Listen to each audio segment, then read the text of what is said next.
Hi, I'm Denise with Lost in Sound, and we are at Wanderlust 2014 at Stratton Mountain in Vermont with Lauren Walker of Energy Medicine Yoga, or emyoga.net. And I'm interested in, what is your background that led you to develop Energy Medicine Yoga? Well, I've been teaching yoga since 1997 and studying the whole time with different teachers and deepening my yoga practice. In 2003, I was introduced to the work of Donna Eden, who is the creator of Energy Medicine. And her work is deeply, deeply healing and very accessible. So she teaches a lot of techniques to use working with the 9 energy systems of the body. And I started to work with her and study her system and really dove deeply in, and actually took a long break from teaching and studying yoga while I focused on energy medicine. And through my own process of working with my own energetic body and healing different aspects of my life, primarily doing a lot of work healing trauma in my life, I started to incorporate these techniques into my yoga practice, because I didn't have a lot of time to do a big long yoga practice, meditation, pranayama, and then add this whole other piece onto it as well. But it really coagulated. I was teaching yoga at Norwich University, which is a military university here in Vermont. And my students were training to enter the services, and I knew that they had, if I had limited time, they had extremely limited time. And so I wanted to give them the most powerful tools in the shortest amount of time. So I started to embed these energy medicine practices more deeply into the yoga practice that I was sharing with them. And from there, it just kind of mushroomed. At first I thought, oh, I've just got 1 or 2 little tricks that we'll add in to kind of boost the practice. But the more I layered them in, the more there were. It just got bigger and bigger and bigger. And I started writing them down and teaching it in a more systematic way.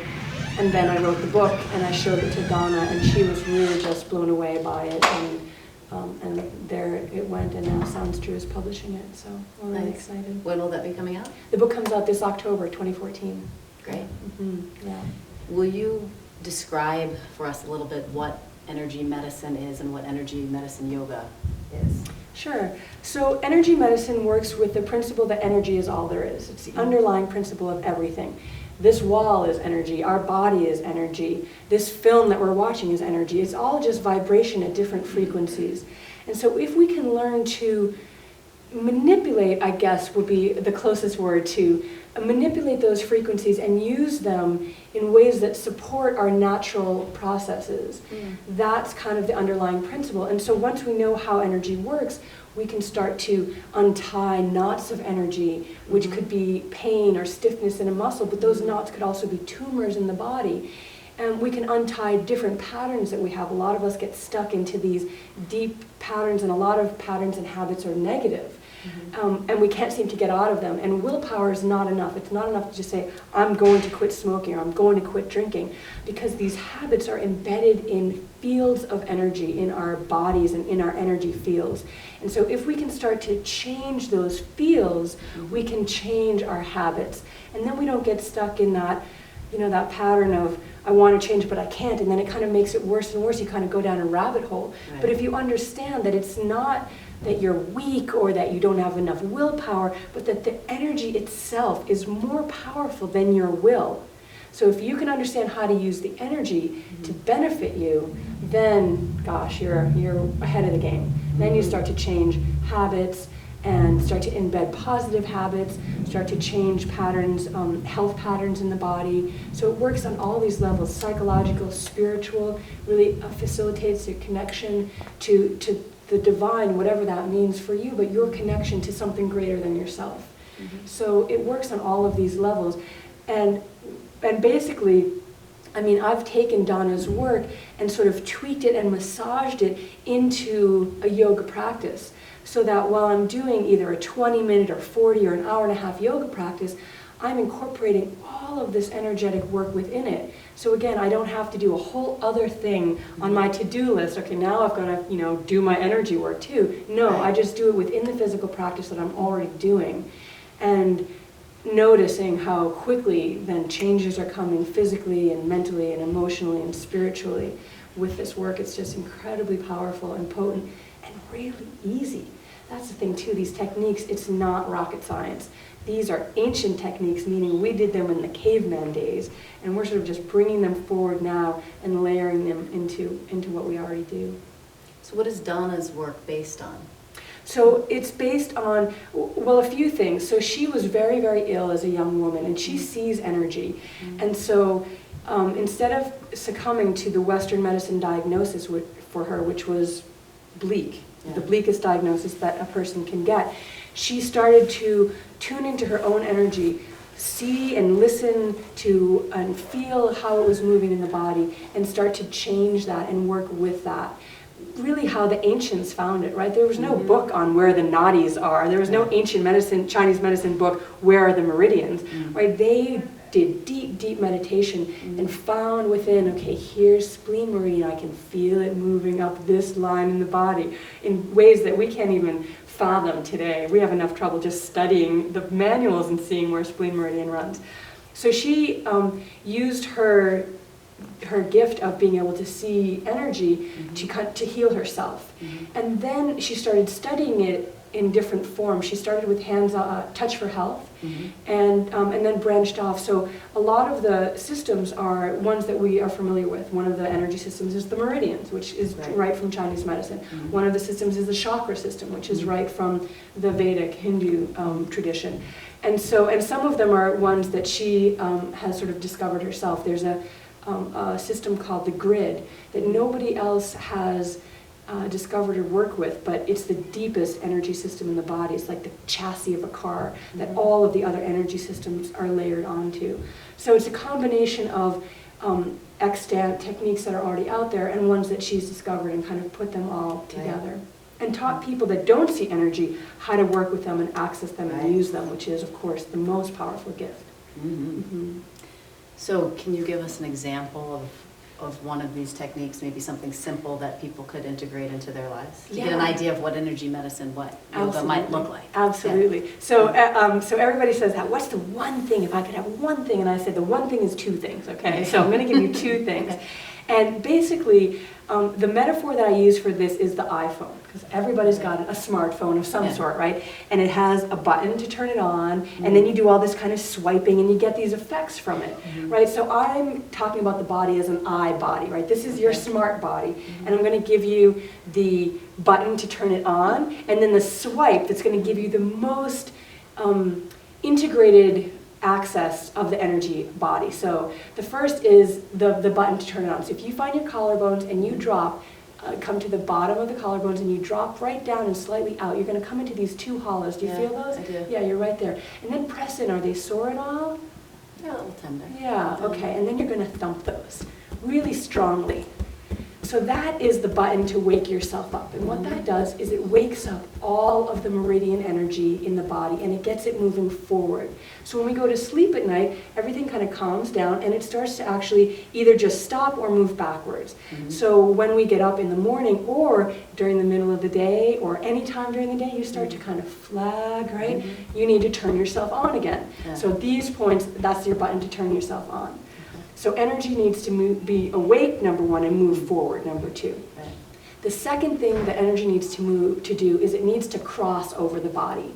That's the most important pattern of energy in the body. And that's represented in the DNA. The DNA is a crossover pattern, and the hemispheres of the brain, which operate opposite sides of the body.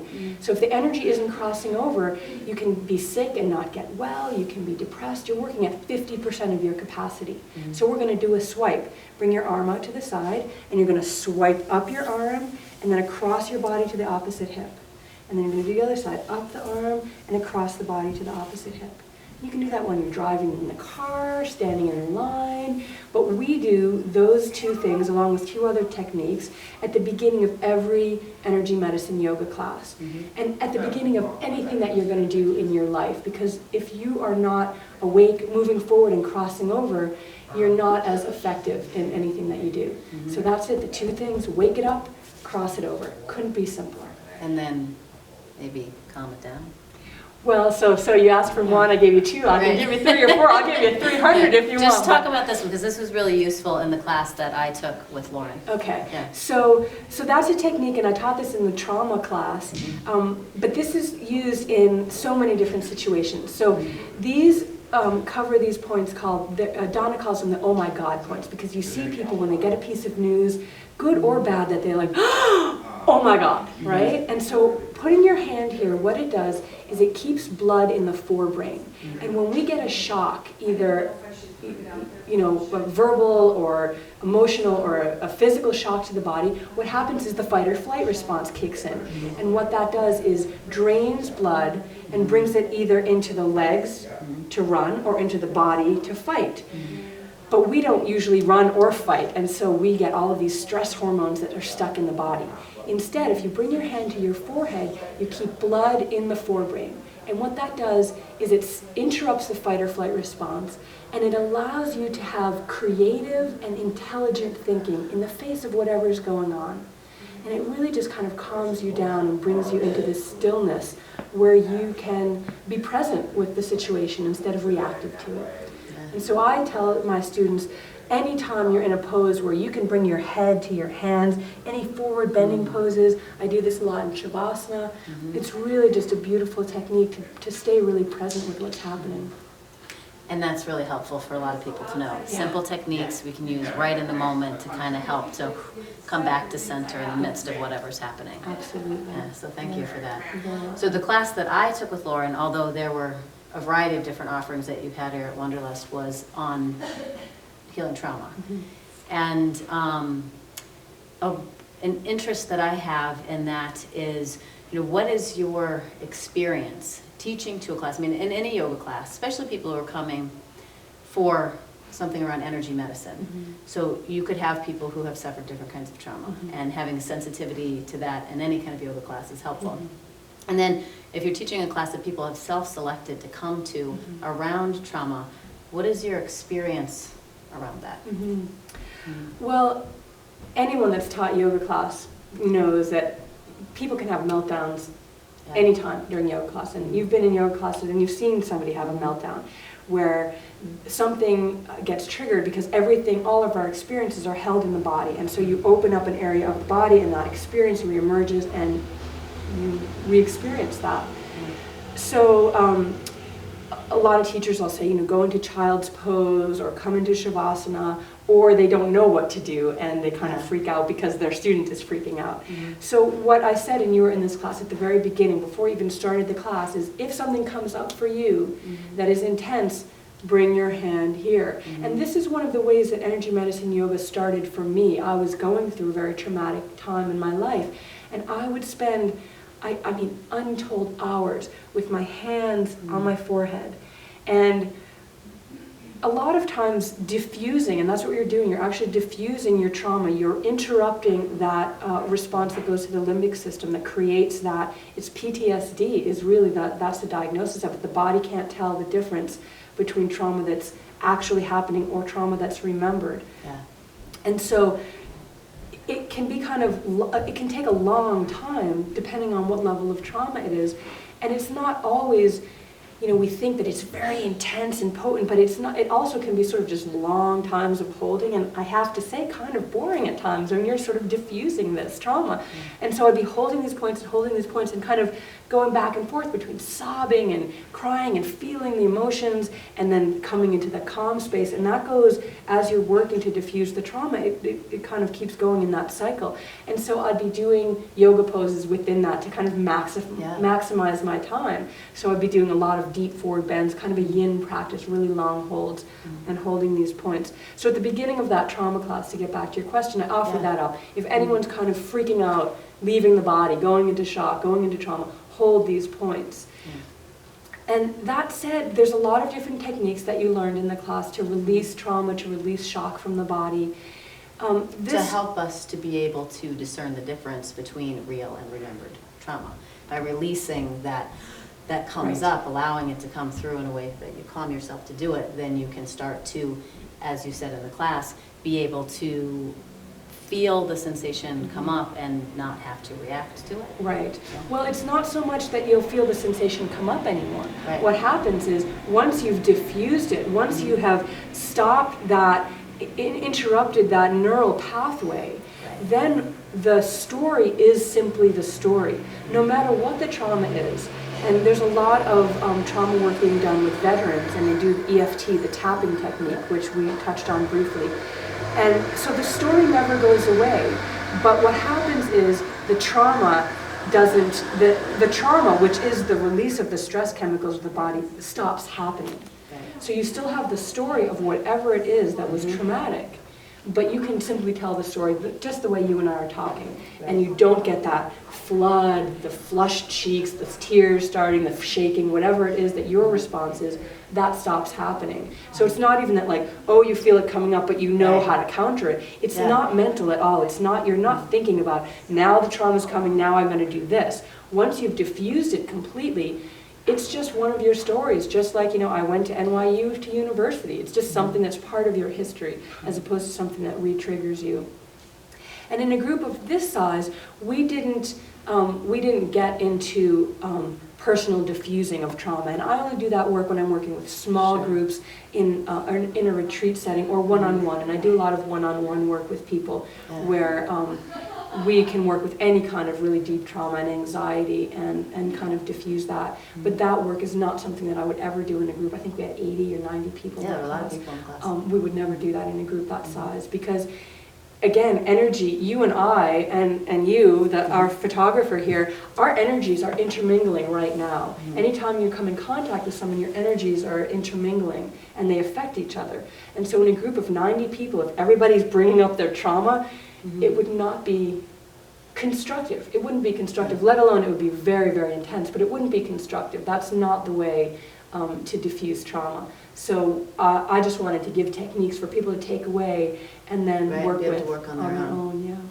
And so do you feel like that's a lot of the role of introducing healing arts in a festival type setting, is to give people techniques that they can then work with on their own, especially with trauma? But would you say just in general of energy medicine yoga, you're kind of exposing people to things that they can then take on their own? I mean, an hour and a half or a 2-hour class, I mean, that's just scraping the surface of the tip of the iceberg, right? So my hope is that people, if they are feel it resonating with this work, then they'll go deeply with it, either take another class with me or a deeper, longer workshop retreat, get the book and start working on it with them in their own home, in their own space and time, which is really the most potent way to do it. And I think you learn the most in your own personal practice. Classes are great, and you get inspiration, and you get tools, and you get awarenesses and exposure to things. But if you really want to dive deep, you need to go into the Satguru, the inner teacher.